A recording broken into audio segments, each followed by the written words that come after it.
আজকে বাংলাদেশের এমন প্রেক্ষাপট হয়েছে, ডানে বায়ে এমন বহু বামরামেরা আছে যারা আল্লাহর নামের ধ্বনি জোরে শুনতে মনে কষ্ট পায়। গত কয়েকদিন আগে দেখলাম বাংলাদেশের কোন এক মাহফিলে হুজুরে নারায়ে তাকবীর দিছে, পাশে এক নেতা বাধা দিছে।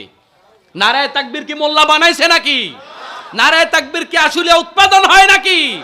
নারায়ে তাকবীর আল্লাহু আকবার মুসলমানের স্লোগান, এটার সাথে মুসলমানের জীবন জড়িত, এটার সাথে মরণ জড়িত।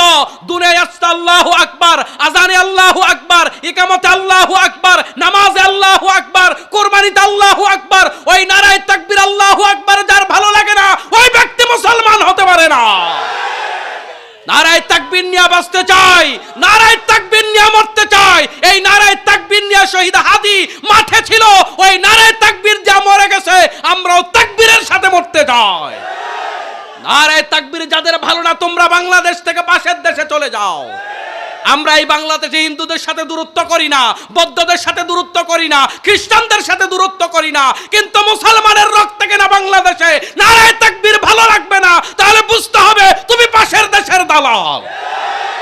আল্লাহু আকবার, এটা মজা লাগতে হবে। আপনি যেমন আওয়ামী লীগ করলে পাশে নৌকার স্লোগান শুনলে আপনার মজা লাগে, মনে করছেন আপনার দলের লোক, কাছের লোক আসছে। আপনি বিএনপি করেন, জিয়াউর রহমানের স্লোগান শুনলে আপনার মজা লাগে, আপনার কাছের লোক, আপনার দলের লোক কথা বলছে। আপনি মুসলমান হিসাবে আপনার মজা লাগতে হবে আল্লাহু আকবার শুনলে। আর যদি মনে করেন নারায়ে তাকবীর স্লোগান দিছে মানে হুজুর মনে হয় কোন ইসলামী দলের কর্মী, এটা ইসলামী দলের স্লোগান নয়, এটা মুসলমানের স্লোগান, এটা ধারণ করতে হবে। মুসলমান ভাইয়েরা,